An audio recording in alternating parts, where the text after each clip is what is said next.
तो दोस्तों आज मैं आपको वो एनीमे एक्सप्लेन करूंगा जिसकी चर्चा बहुत दिनों से होती आ रही है क्योंकि इस एनीमे के मेन प्रोटैगनिस्ट की बहुत कीमती चीज चोरी हो जाती है और वो है दो गोल्डन बॉल्स।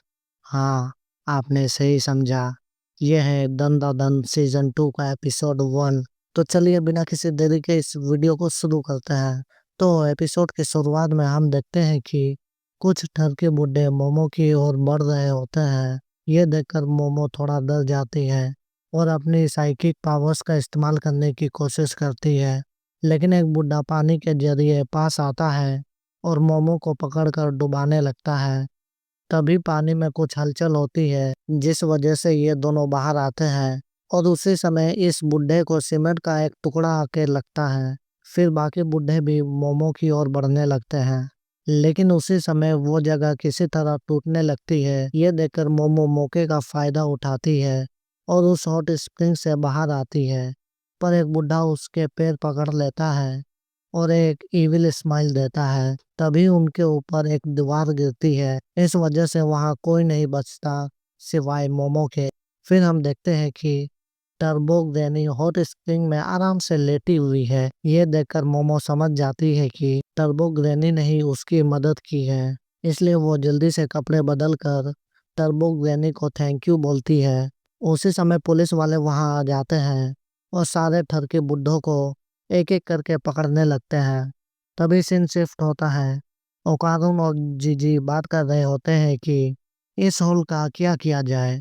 उसी समय घर की बेल बजती है और ये जैसे ही दरवाजा खोलते हैं, ये देखते हैं कि बाहर ओल्ड लेडीज का ग्रुप आया है। फिर वो उन्हें अंदर लाता है और ये सब भुक्कड़ों की तरह खाने लगते हैं।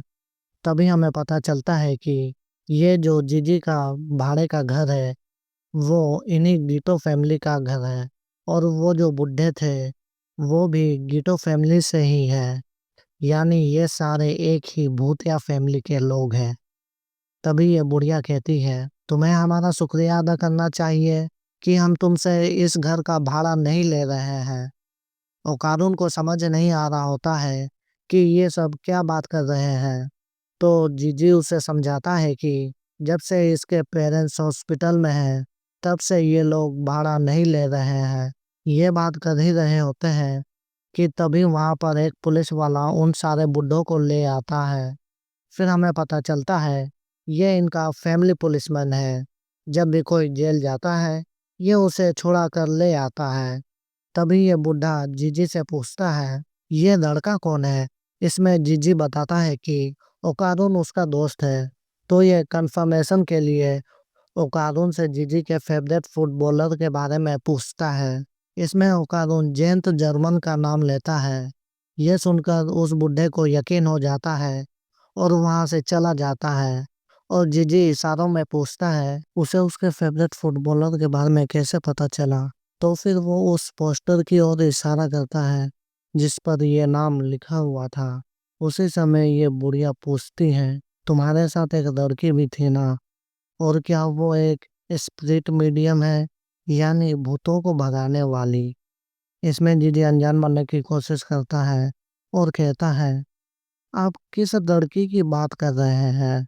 ये सुनकर वो बुढ़िया गुस्से में कहती है, तुम्हें हमसे झूठ नहीं बोलना चाहिए था। तभी सीन शिफ्ट होता है। मोमो एक श्राइन में आई होती है और वहां पर एक लड़का हेड स्टैंड कर रहा होता है और मोमो को देखकर कहता है, क्या तुम्हें कुछ चाहिए। इसमें मोमो पूछती है, क्या यही है सुचिनो को श्राइन। इसमें वो लड़का सीधे होकर हाँ में जवाब देता है और दरवाजा खोलता है। फिर अंदर जाकर एक सांप की केंचुली देखती है जिसे शो पीस के लिए रखा गया है। तभी मोमो कहती है, ये तो सोचिनो को नहीं है। इसमें वो लड़का कहता है, तुमने सही कहा, ये वो नहीं है। और यहाँ जो डॉक्यूमेंट्स हैं उनके हिसाब से एक ड्रैगन रेनबो बिखेरेगा और पहाड़ों का गुस्सा पूरे गांव को निगल जाएगा, क्योंकि लोगों का मानना था कि अगर सांप को भूख लगी और उसे खाना नहीं दिया गया तो ये ज्वालामुखी फट जाएगा। इसलिए वो लोग सांप के भूख लगने पर बच्चे की बलि चढ़ाते थे और इसी वजह से ये ज्वालामुखी पिछले 200 सालों से नहीं फटा, पर अब हमारे पास उस सांप की छोड़ी हुई चमड़ी है। इसलिए अगर वो ज्वालामुखी फटने वाला हो तो बस इसकी पूजा करके काम हो जाएगा और किसी बच्चे की बलि चढ़ाने की जरूरत नहीं। इतना सब कुछ सुनने के बाद भी मोमो सिर्फ सूचिनोको के बारे में पूछती है और ये लड़का इसमें कहता है वो तो बस टूरिस्ट को फंसाने की एक चाल है और ग्रेट स्नेक की कहानी बस इंसानों की गलती के बारे में है, क्योंकि जब डर इंसानों को सोचने लायक नहीं छोड़ता तो वो लोग इंसानों की बलि जैसी चीजों पर विश्वास करने लगते हैं। ये सब सुनने के बाद वो वहां से निकल आती है और घर आ जाती है। फिर वो जैसे ही दरवाजा खोलती है वो देखती है ओकारुन और जीजी जमीन पर पड़े हुए हैं। ये देखकर मोमो बस एक किक में ही सामने वाले बुड्ढे को गिरा देती है और जब दूसरा बुड्ढा आगे आता है तब मोमो अपनी साइकिक पावर्स का इस्तेमाल करके उसके मुंह पर एक जोरदार किक मारती है। फिर एक बुड्ढा हैमर से मारता है लेकिन वो बच जाती है और उसे भी एक किक में गिरा देती है। फिर ये बड़े फैन से हमला करता है और दूसरा पंच मारता है लेकिन मोमो बच जाती है और एक टेबल फेंक के मारती है। फिर उसके अखरोट फोड़ देती है। तभी मोमो को एक बुड्ढा पीछे से पकड़ लेता है लेकिन टर्बो ग्रैनी बैग से निकलकर उसे डरा देती है, जिस वजह से मोमो आजाद हो जाती है। पर तभी यह बुढ़िया लीडर सुपरमैन की तरह किक मारती है, जिस वजह से मोमो थोड़ा दूर जाकर गिरती है और फिर यह उसे पंच मारती है लेकिन मोमो बचकर भागने लगती है। पर यह उसे नहीं छोड़ती और लगातार हमला करती रहती है। तभी मोमो इस पर भी टेबल फेंक के मारती है लेकिन ये बच जाती है और दोबारा हमला करने लगती है। मोमो उसके अटैक से बच रही होती है और बहुत सारे बर्तन फेंक कर मारती है, पर ये ब्रूसली की डेनमार्क सबसे बच जाती है और दोबारा मोमो की पिटाई करने लगती है और फिर एक कमाल के मूव के साथ उसे दीवार के आर पार फेंक देती है। तभी मोमो खड़े होकर नोटिस करती है कि जिस रूम में वो है वो थोड़ा अजीब है। उसी समय ये बुढ़िया बताती है पिछले 200 सालों से इनका परिवार ही इस गांव की रक्षा करता आ रहा है, बच्चों की बलि देकर, और आज इन तीनों की बलि चढ़ने वाली है। ये सुनकर मोमो को समझ आता है कि जीजी के मोम डैड ने इन्हें यहाँ फंसाया है। तभी वो अचानक से जमीन में धंसती चली जाती है, पर फिर वो साइकिल का इस्तेमाल करके बाहर आने की कोशिश करती है लेकिन ये सब उसे बाहर नहीं आने देते। तभी अचानक से ओकारुन और जीजी इन पर सोफा चढ़ा देते हैं और मोमो को बाहर निकालने की कोशिश करते हैं लेकिन वो सब के सब गिर जाते हैं। मोमो अपनी पावर से खुद को और ओकारुन को बचा लेती है और जब जीजी गिरता है यह उसे पकड़ने की कोशिश करती है लेकिन वो नीचे गिर ही जाता है।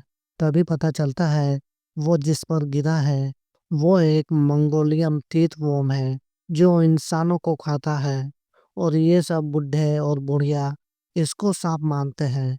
उसी समय मोमो और ओकारुन जीजी को बचा लेते हैं और इधर ये प्रार्थना करने लगते हैं कि इन तीनों बच्चों को खा लीजिए क्योंकि यही बलि चढ़ाने के लिए है। पर वो तीतवोम इन्हें ही खा लेता है और ये देखकर ये तीनों डर जाते हैं और एक घर के अंदर चले जाते हैं और उस घर के अंदर जाते ही मोमो और ओकारुन को कुछ होने लगता है। तभी ओकारुन अचानक से ट्रांसफॉर्म हो जाता है और जीजी पर हमला करने जाता है और ये एपिसोड यहीं खत्म होता है। अगर आपको मजा आया हो तो please like and subscribe for more explanation video. वैसे मैं लॉर्ड ऑफ मिस्ट्री नाम के एनिमे के बारे में सुन रहा हूँ कि वो काफ़ी अच्छा है, इसलिए अगर आप चाहो तो मैं वो भी एक्सप्लेन करूँगा, बस एक कमेंट कर दीजिए।